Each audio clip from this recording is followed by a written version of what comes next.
Mangga dipersilahkan.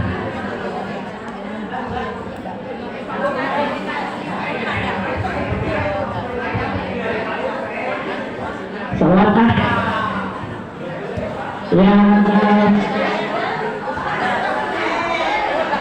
Nabi salam alaika ya Rasul salam alaika ya Habib salam alaika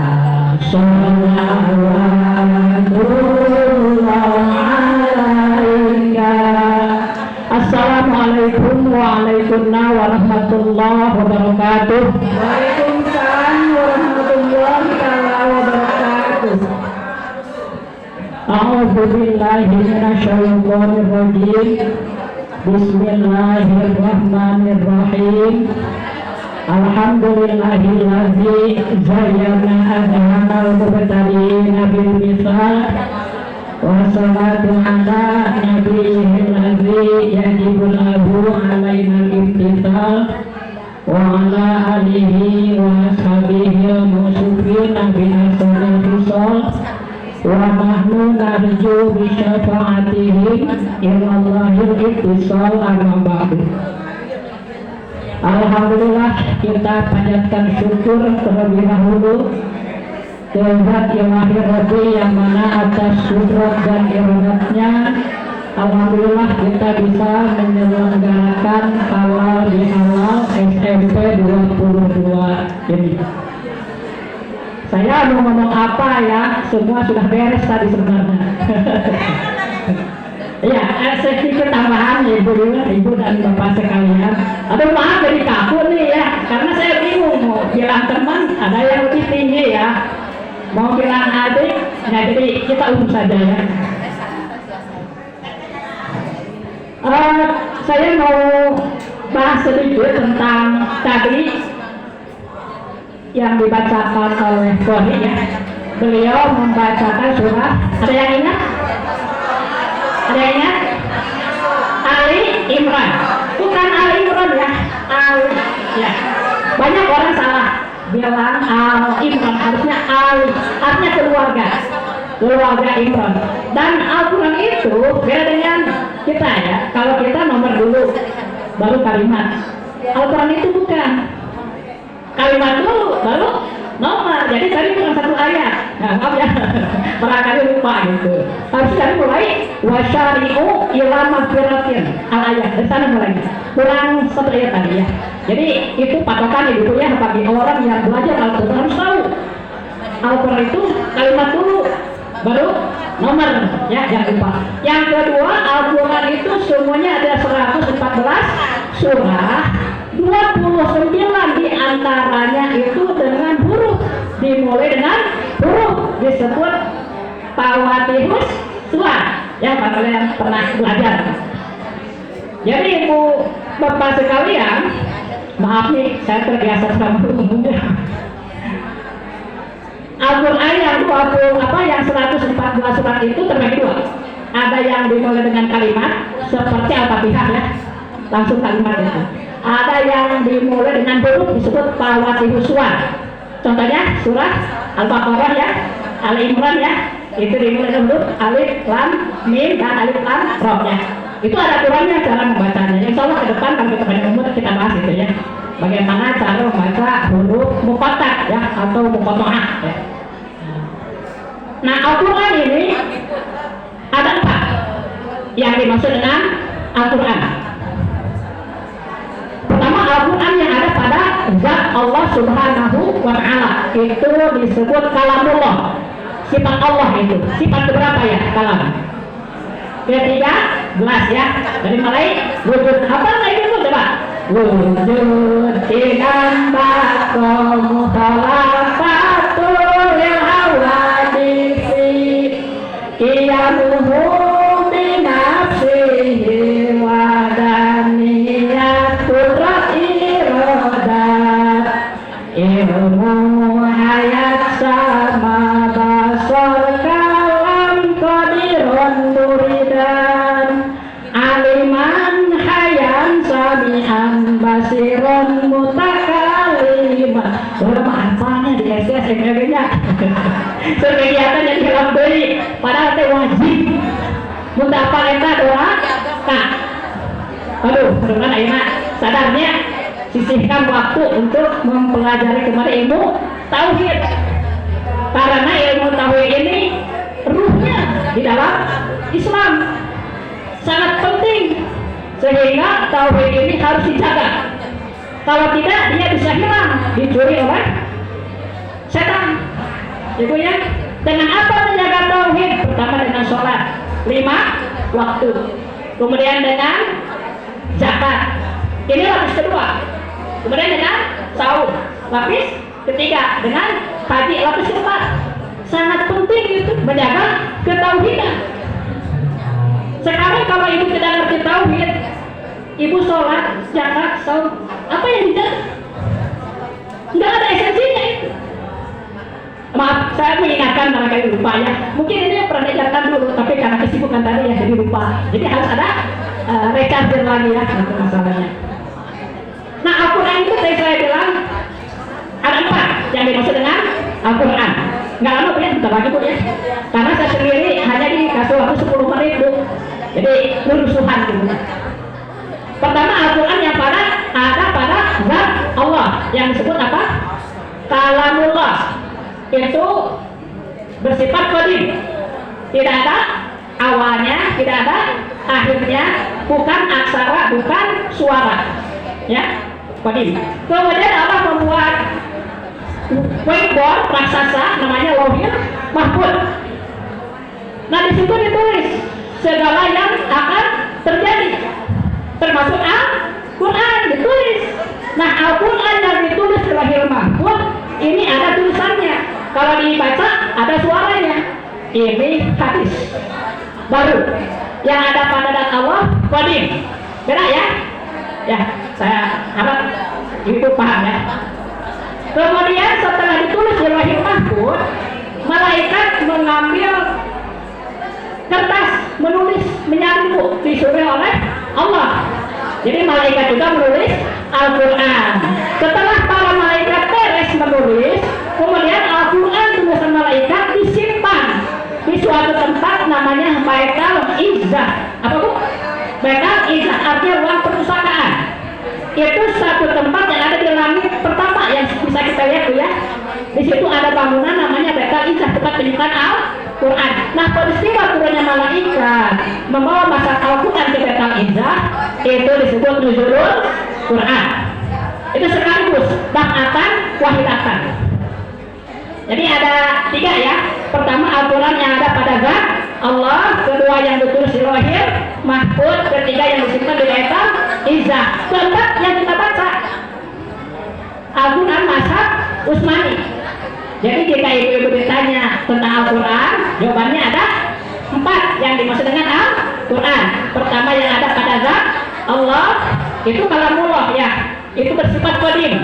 Kedua yang ditulis di Lauhul Mahfuz, itu disebut Al-Madu Syarifah. Kalau ini hadis, karena ada tulisannya ya.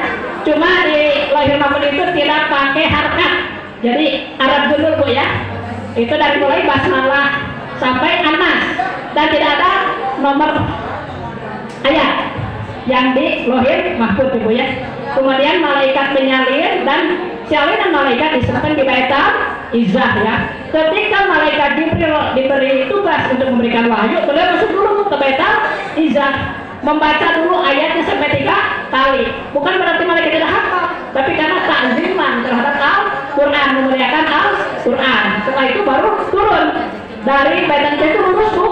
Jadi Baitul Izzah itu Bu dengan Baitullah Ka'bah lurus Bu. Malaikat turun ya. Begitu mau sampai Baitullah Ka'bah baru berbelok di mana ada Nabi Muhammad. Ketika Nabi Muhammad ada di kota Mekah, ayat yang diturunkan di situ disebut ayat-ayat Makkiyah. Ketika Nabi Muhammad ada di kota Madinah, ayatnya disebut ayat Madaniyah. Allah sudah pada hafal ya. Sekali lagi saya simpulkan bahwa Al-Quran ada 4 ya. Pertama, Al-Quran yang ada pada zat Allah, itu bersifat qadim ya. Kedua, Al-Quran yang ditulis di Lauhul Mahfuz, yang disebut metal, izah, dan yang biasa kita baca. Yang tiga ini hadis. Tetapi jika itu ditanya, Al-Quran itu qadim atau hadis? Jawabannya harus qadim. Tidak boleh mengatakan hadis. Kenapa saya disini mengatakan? Ini saya anggap majelis ilmu. Boleh ya. Di dalam majelis ilmu boleh dinyatakan apa yang sebenarnya ada. Gitu. Baiklah, untuk terakhir mungkin kita bisa berdoa ya. Alhamdulillah segala sesuatunya telah disediakan oleh panitia. Semoga kita semua diberi usia yang panjang, berkah ya, dan dalam keselamatan. Yang kita doakan ada 5. Pertama, kita memohon diberikan hidayah, karena dengan hidayah kita akan tetap di jalan yang lurus ya. Kedua, kita minta diberikan ketakwaan, karena ketakwaan adalah apa ya, karcis ya, atau KTP untuk masuk surga ya. Kemudian yang ketiga, kita minta kesehatan, karena dengan kesehatan kita bisa beraktivitas. Dan keempat, kita memohon agar diberi kecukupan atau gina ya, karena dengan kecukupan kita akan bisa memenuhi kebutuhan kita. Dan yang kelima paling penting itu kita harus menangkal mara bahaya ya. Nah, di hati hindarkan dari bahaya-bahaya, kecelakaan-kecelakaan gitu ya. Jadi saya akan bacakan, silahkan diikuti semua ya, agar semuanya berdoa gitu ya. Saya dahulu ya. Bismillahirrahmanirrahim. Maka Allahumma inna nas'alukal huda wa tuqo wal afafa wal ghina. Allahumma inna nas'alukal huda wa tuqo wal afafa wal ghina. Allahumma inna nas'alukal huda wa tuqo wal afafa wal ghina. Allahumma sholli wa sallim wa barik ala sayyidina Muhammad wa dfa anna minal bala'il mukrami innaka ala kulli syai'in qadir. Akhirul kalam. Assalamualaikum warahmatullahi wabarakatuh. Waalaikumsalam warahmatullahi wabarakatuh. Terima kasih Ustaz Endang yang telah menyampaikan tausiahnya yang sangat bermanfaat buat kita semua. Berikan tepuk tangan buat Ustaz Endang kita saat ini. Terima kasih, alhamdulillah. Untuk selanjutnya kita akan beranjak ke acara foto bersama. Mungkin untuk rekan-rekan semua kita akan ambil foto di luar ya Kang? Di luar saja ya.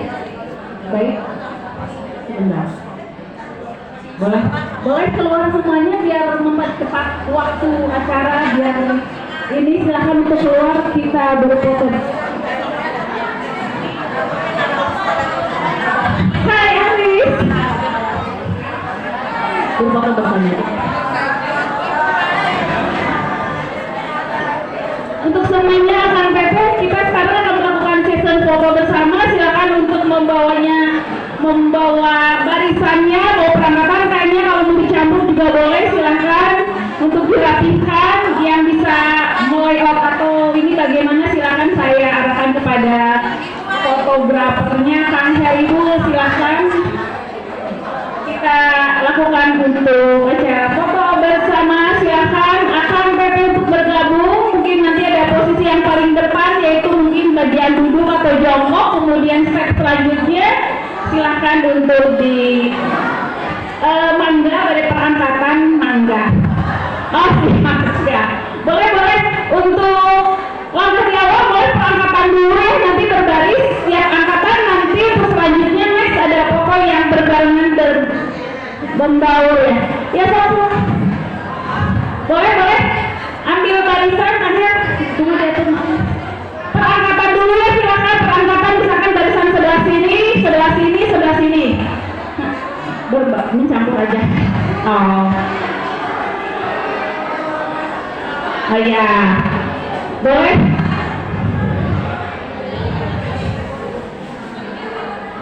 Nah, oke boleh. Boleh mangga perangkatan dulu mangga semuanya masuk ke dalam barisan untuk kita ambil foto bersama. Kang Pepe silakan. Ya, mau perangkatan sekarang di rumah ya ayam matching sadayana gitunya. Mereka agak bergerak tunggu pokoknya tuh kelompok-kelompok kan mungkin membawa semua. Ada. Ini kita semua dulu pada keluar dulu ya. Untuk akan pepes yang ngeriung di sana, ayo gabung ke sini akan pepesku sayangku. Gabung semua ya, kita ambil foto bareng.